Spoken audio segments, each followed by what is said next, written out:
الحمد لله نحمده ونستعينه ونستغفره ونؤمن به ونتوكل عليه ونعوذ بالله من شرور أنفسنا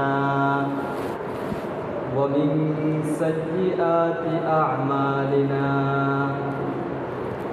من يهده الله فلا مضل له ومن يضلل فلا هادي له ونشهد أن لا إله إلا الله وحده لا شريك له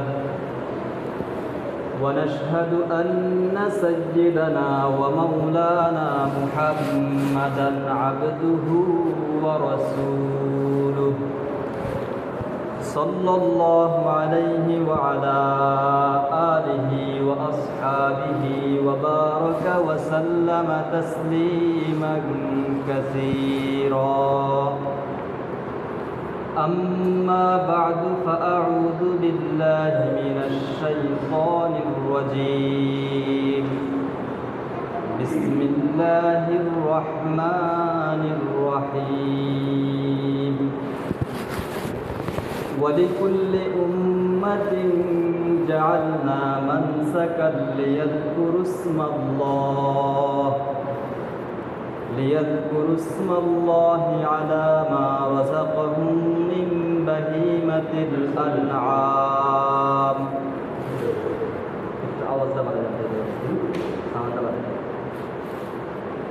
وقال النبي صلى الله عليه وسلم ما عمل ابن آدم من عمل يوم النحر أحب إلى الله من إهراق الدم وإنه ليأتي يوم القيامة بقرونها وأشعارها وأزلافها أو كما قال عليه الصلاة والسلام. اللهم صل على محمد وعلى آل محمد كما صليت على إبراهيم وعلى آل إبراهيم إنك حميد مجيد. اللهم بارك على محمد وعلى آل محمد كما باركت على إبراهيم وعلى آل إبراهيم إنك حميد مجيد.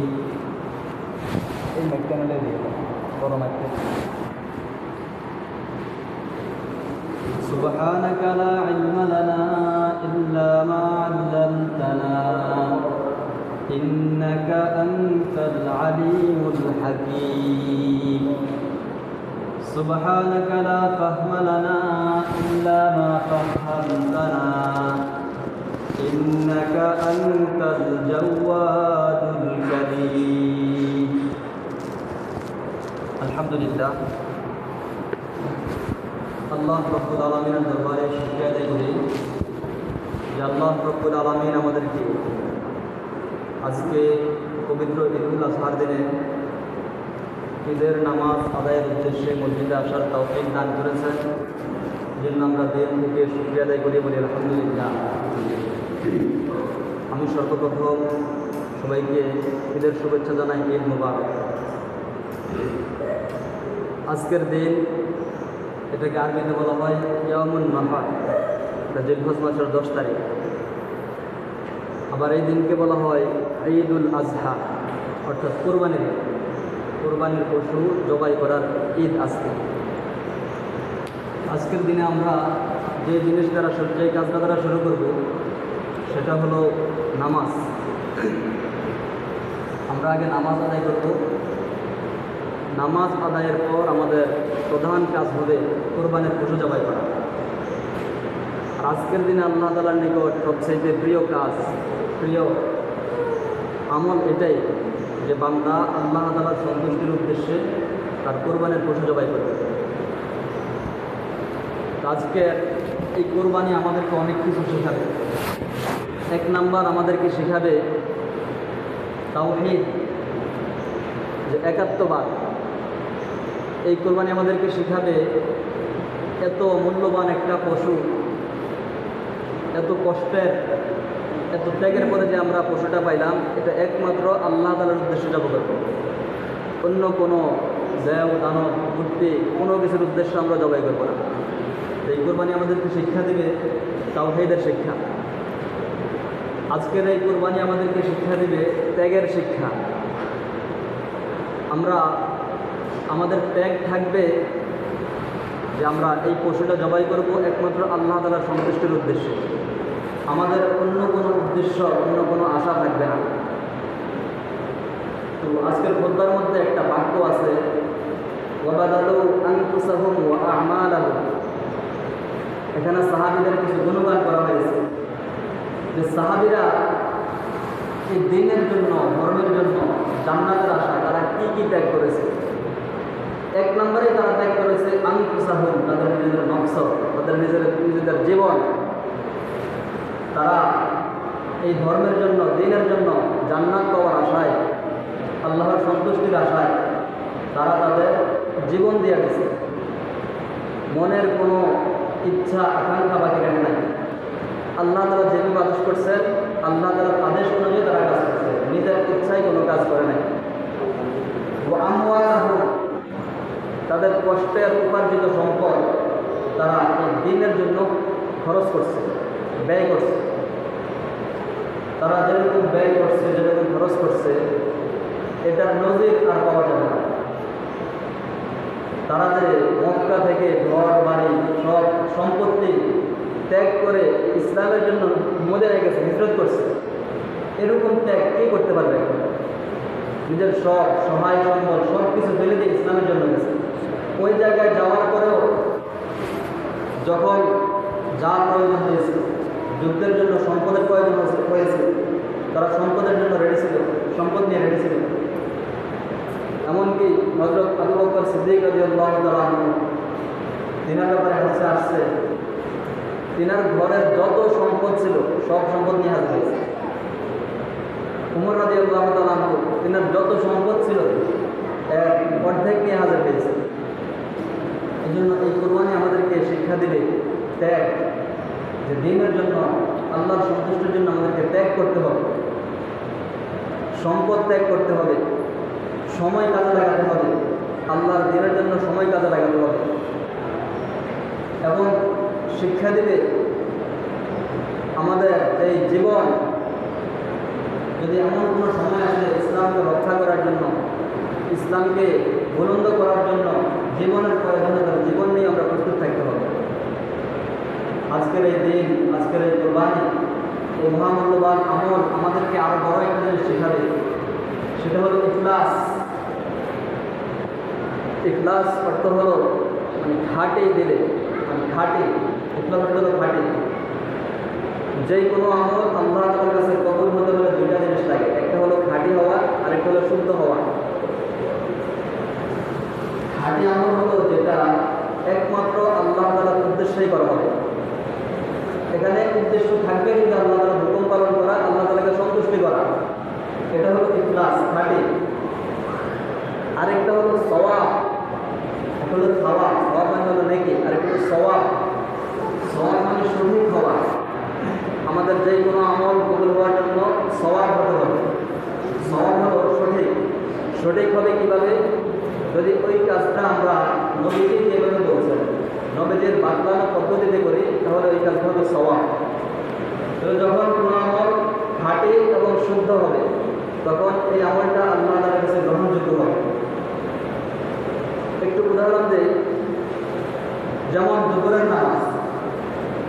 জোহরের নামাজ তো ভালো কাজ। আমরা যদি নামাজটা 5 রাকাত করি বা 6 রাকাত করি বা 10 রাকাতে করি, ভালো কাজ করি। যদি 10 রাকাতে করি, 6 বেশি পাওয়া যাবে। এটা আমাদের মনের ইচ্ছা, মনের চাহিদা। 10 টাকা করি, 10 বেশি পাওয়া যাবে। কিন্তু শরীয়ত বলে না, নামাজ হবে না। কেন? এটা নবীজির যেভাবে বাতানো পদ্ধতি ছিল, ওই রকম হয় না, যার কারণে কাজটা সওয়াব বা সঠিক হয় না।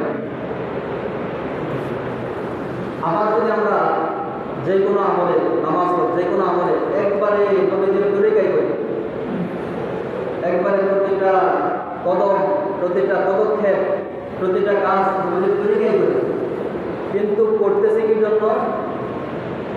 নামাজ পড়তেছি মনে করেন আল্লাহর জন্য না, নামাজ পড়তেছি কোনো পীর সাহেবের জন্য, বা যে কোনো আমল করতেছি, কোরবানি করতেছি আল্লাহর জন্য না, পীর সাহেবের জন্য, বা দান সৎকার করতেছি আল্লাহর জন্য না, এমনি করতেছি, আল্লাহ সন্তুষ্টির উদ্দেশ্য না। এখানে উদ্দেশ্য হলো কত রকম উদ্দেশ্য থাকতে পারে, লোক দেখানো বা পাওয়া, এরকম যদি উদ্দেশ্য থাকে তাহলে এই আমলটাও আল্লাহ তাআলার কবুল হবে না। তাহলে আজকে এই দিন আমাদেরকে শেখাবে ইখলাস, আমলকে খাঁটি করা। আমরা দেখেন সারাদিনে কত মিনিট আমল করি, সারাদিন হিসাব করলে 2 ঘন্টার আমলও করি না। আল্লাহর জন্য যে আমলটা করে 2 ঘন্টা হয় না। তো যতটুকু আমলে করি একবারে খাঁটি নিয়ত করি, আমি আমলটা একমাত্র আল্লাহর জন্যই করি, এখানে কোনো লোক দেখানো না, কোনো বাহ পাওয়ার জন্য না, বা অন্য কোনো উদ্দেশ্য না। একমাত্র উদ্দেশ্যটাই থাকবে আমি এই কাজ করতেছি আল্লাহর হুকুম, আল্লাহকে সন্তুষ্টি করার জন্য। এর সওয়াব আমাকে আল্লাহ তাআলাই দেবে। আমাকে কোনো লোক, কোনো মানুষ, কোনো শক্তি আমাকে সওয়াব দিতে পারবে না। অথচ হাদিসের মধ্যে আসছে, যখন কোনো মানুষ এমনভাবে আমল করে যে লোক দেখানোর জন্য হয়ে যায় বা আল্লাহর সন্তুষ্টি ছাড়া অন্য উদ্দেশ্য হয়, তাহলে কিয়ামতের দিন তার সাথে কি আচরণ করা হবে? তাকে বলা হবে, তুমি কোরআন তেলাওয়াত করছো, হ্যাঁ ভালো কাজ, তুমি কেন করছো বলো তো? ওই সময় তো সে মিথ্যা কথা বলবে একমাত্র আপনাকে সন্তুষ্টি করার জন্য। আল্লাহ তাআলা বলবেন, না না, তুমি সুন্দর করে কোরআন তেলাওয়াত করছো, মানুষ তোমাকে কারি সাহেব বলবে, ভালো কারি বলবে। যাও, দুনিয়াতে মানুষ তোমাকে কারি সাহেব বলছে, তুমি যেটা চাইছো সেটা পেয়ে গেছো।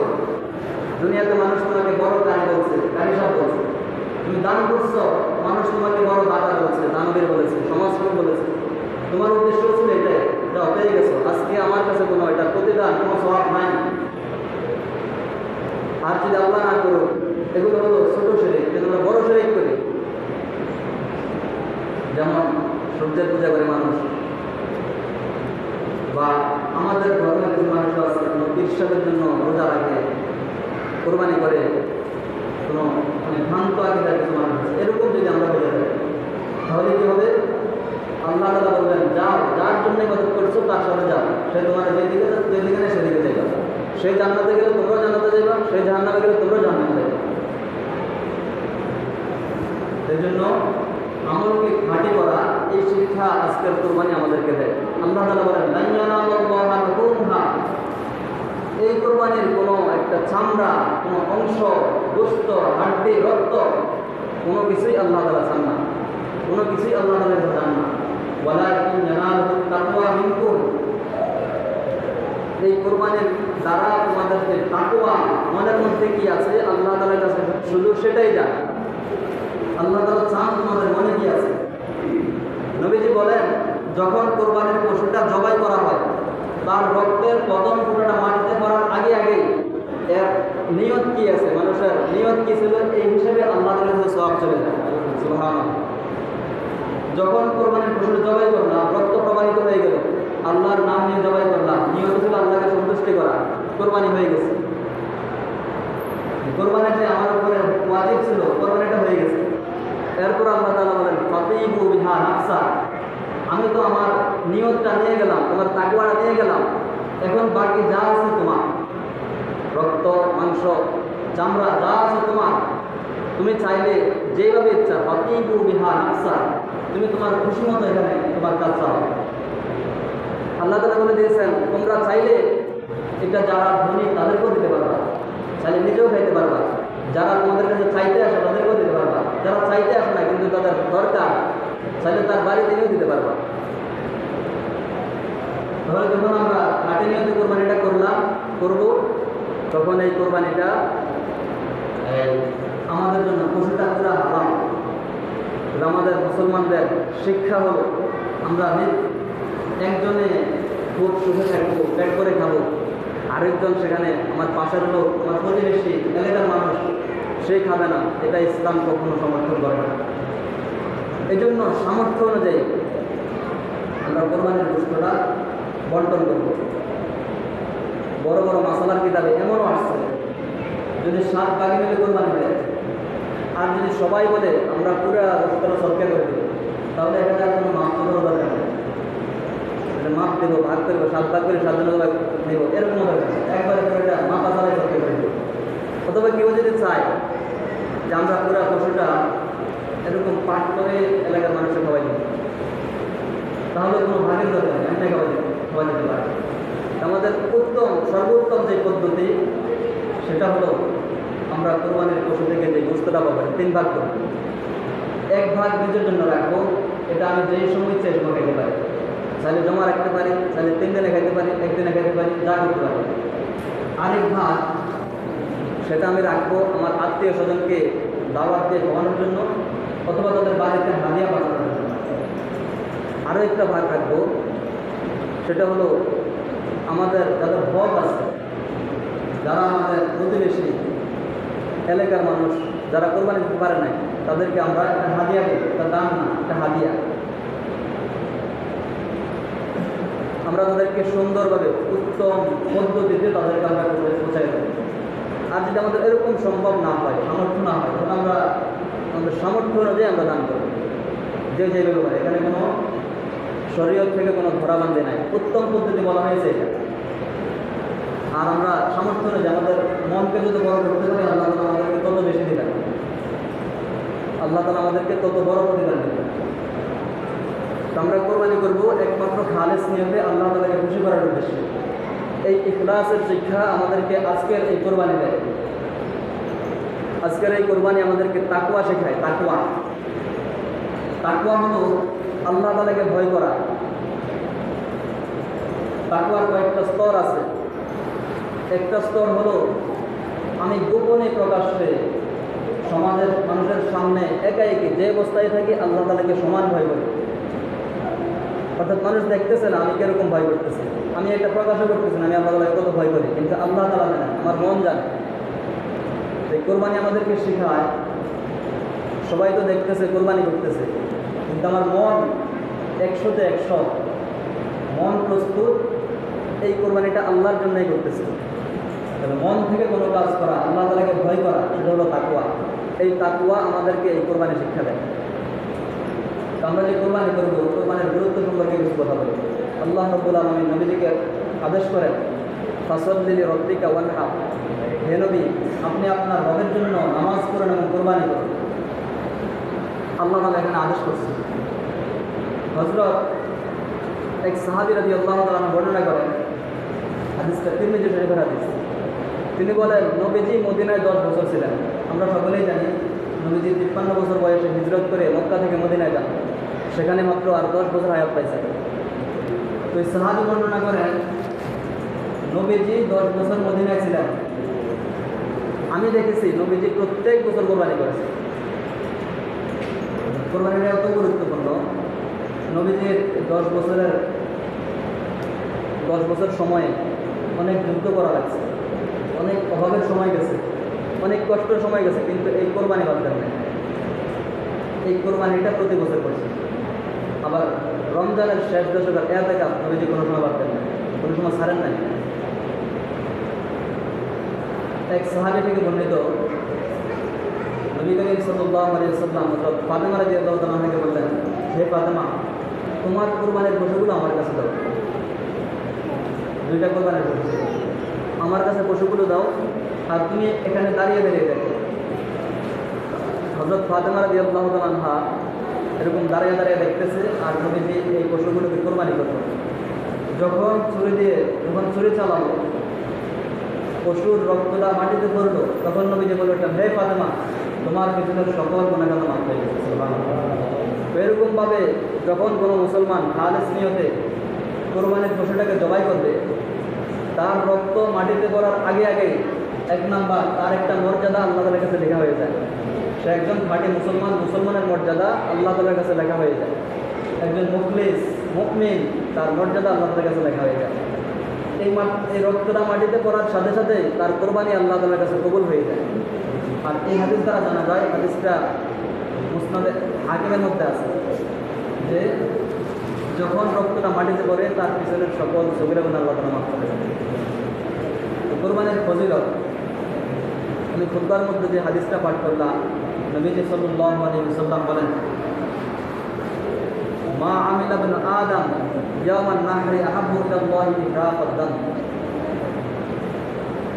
মানুষ কোরবানির দিন যত আমল করে, দান সদকা যত কিছুই করে, আল্লাহ তাআলার কাছে সবচেয়ে প্রিয় কাজটাই হলো কোরবানির পশু জবাই করা।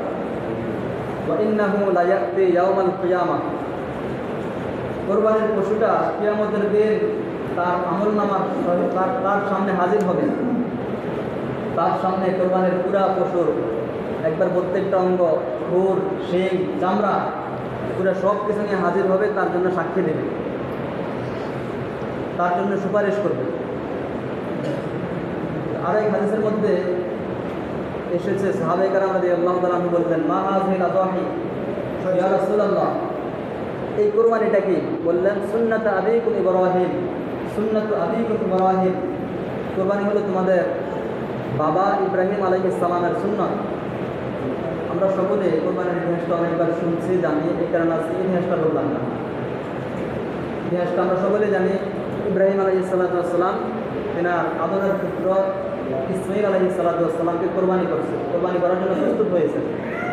আল্লাহ তাআলা জান্নাত থেকে একটা দুম্বা পাঠিয়ে দিয়েছেন, সেখান থেকে এই কোরবানির রীতি চালু হয়েছে।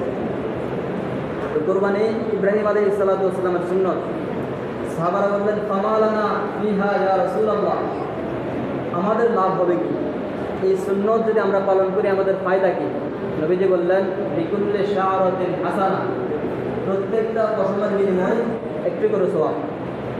সাহাবায়ে কেরাম আবার প্রশ্ন করলেন, ফাসুল ইয়া রাসূলুল্লাহ, যদি একবারে ছোট ছোট বাঁকা বাঁকা কিছু পশম আছে, এই পশমের বিনিময়ে সওয়াব দেওয়া হবে?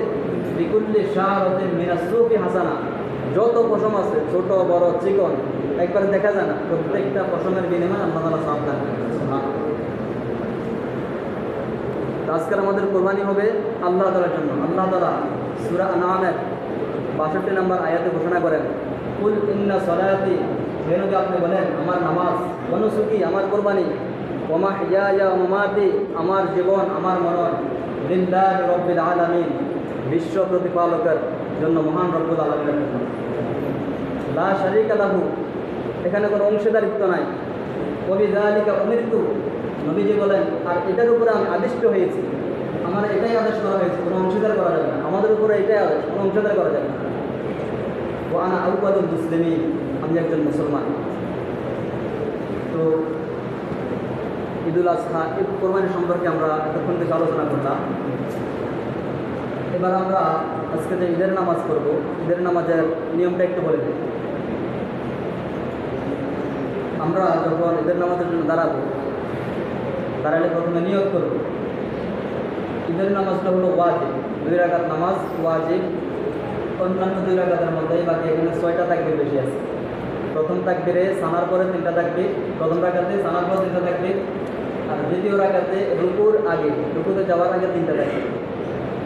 এই অতিরিক্ত 6টা তাকবীরে আজকের এই নামাজের মধ্যে বেশি। আর না হয় আমরা 2 রাকাত নামাজ, আমরা নামাজের আগে নিয়ত করব, আমি ঈদুল আজহা 2 রাকাত ওয়াজিব নামাজ অতিরিক্ত 6টি তাকবীরের সহিত আদায় করতেছি। এটা আমরা প্রথমে নিয়ত করি। নিয়ত করার পর প্রথম তাকবীরের সাথে সাথে আমরা নিয়ত করব, সানা করব। সানা করার পরে আমাদের 3টা তাকবীর দিতে হবে। এই 3টা তাকবীরের সময় আমরা হাত উপরে উঠাবো, আবার হাত ছেড়ে দেব। একটু সময় আমরা বিলম্ব করব, একটু সময় দেরি করব, একবার তাড়াহুড়োর মতো, একটু দেরি করা ওয়াজিব, একটু দেরি করা ওয়াজিব সুন্নাত। তো আমরা একটু দেরি করব, দেরি করে আবার হাত তুলবো, আবার একটা তাকবীর দেবো, আবার হাত ছেড়ে দেবো। এরকম 3টা তাকবীর। 3 তাকবীরের পরে সূরা ফাতিহা শুরু হবে, কেরাত হবে। এরপরে প্রথম রাকাতের রুকু সেজদা হবে, দ্বিতীয় রাকাতের জন্য দাঁড়াবো। দ্বিতীয় রাকাতে তাকবীর পরে প্রথমে সূরা ফাতিহা, এরপরে সূরা মিলানো হবে। সূরা মিলানোর পরে আমরা নামাজের মধ্যে খুব মনোযোগী থাকবো, আমরা রুকুতে যাবো না, তাকবীর শোনার পরে রুকুতে যাবো না, আমরা তাকবীর দেবো, তাকবীর শোনার পরে হাত তুলবো, তাকবীর দেবো, 3টা তাকবীর দেওয়ার পর 4 নাম্বার আল্লাহু আকবার বলার পরে আমরা রুকুতে যাবো। এরকমভাবে নামাজ শেষ হবে। নামাজ শেষ হওয়ার পর খুতবা শুরু হবে। খুতবাটা শোনা ওয়াজিব। আমরা খুতবা খুব মনোযোগ দিয়ে শুনবো, কোনো কথাবার্তা বলবো না। খুতবার পরে আমাদের আজকের আমল শেষ, আমরা মুনাজাত দিয়ে ইনশাআল্লাহ আমরা আমাদের গরু জবাই করব। তো গরু জবাই করার পরে গোশতের মশলা একটু তো বললাম, তো সকলের জানা আছে, আমরা প্রতি বছর কোরবানি দিই। আর এই চামড়া তো এটা আমরা বিক্রি করলে এটার টাকা গরিব মিসকিনদেরকে দিতে হবে। তো যদি আমরা চামড়াটা মাদ্রাসায় দিই, এখন তো চামড়ার দাম নাই, বিক্রি করে বেশি টাকা পাওয়া যায়। চামড়াটা যদি মাদ্রাসায় দিয়ে দিই তাহলে সেখানে আমাদের দামও হলো, আরেকটা হলো এলেম প্রসার করা, এলেম শিক্ষা দেওয়া, এমনকি এলেমের কাজে সাহায্য করা, এটাও একটা সওয়াবের কাজ। তো আমরা এলেমের কাজে সহযোগিতা করার সওয়াব পেয়ে যাবো ইনশাআল্লাহ। আমরা চামড়াটা মাদ্রাসায় দেবো, আমাদের লুলা মাদ্রাসা আছে, এটা আমাদের এলাকার মাদ্রাসা, আমরা এখানে দেবো। আর আমাদের যে নামাজের পরে তাকবীর, ফজরের নামাজের ফরজ নামাজের পরে তাকবীর, এটা চলবে 13 তারিখ পর্যন্ত, 13 তারিখ আসর পর্যন্ত। প্রত্যেক নামাজের পর আমরা তাকবীরটা সবাই দেখব, একা একা নামাজ পড়লেও এই তাকবীর দিতে হবে।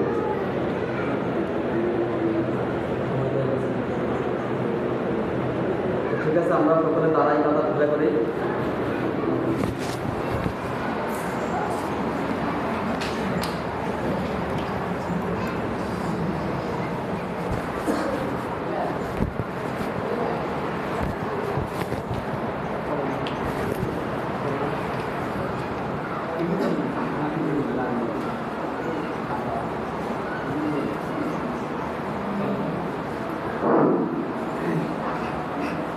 সবাই কাতার সোজা করে দাঁড়ায়।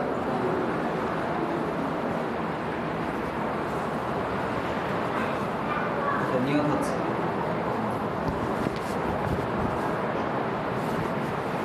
আল্লাহু আকবার,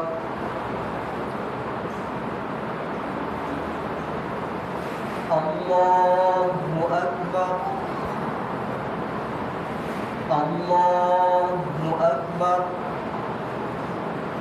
আল্লাহু আকবার। আলহামদুলিল্লাহি রাব্বিল আলামিন, আর রহমানির রহিম, মালিকি ইয়াউমিদ্দিন, ইয়্যাকা না'বুদু ওয়া ইয়্যাকা নাস্তাঈন, ইহদিনাস সিরাতাল মুস্তাকিম, সিরাতাল লাযীনা আন'আমতা আলাইহিম গায়রিল মাগদুবি আলাইহিম ওয়ালাদ-দাল্লিন।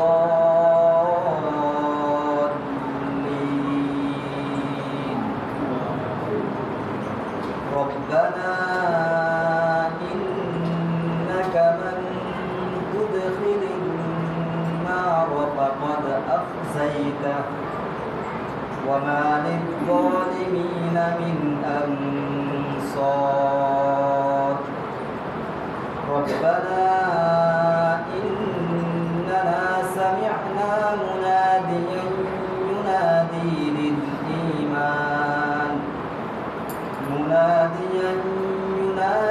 للإيمان أن آمنوا بربكم فآمنا ربنا فاغفر لنا ذنوبنا وكفر عنا سيئاتنا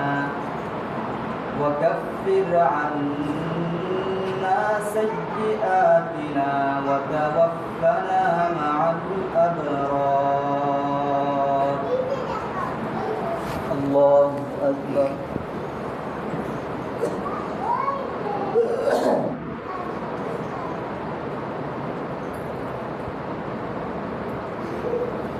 سمع الله لمن حمده. الله أكبر.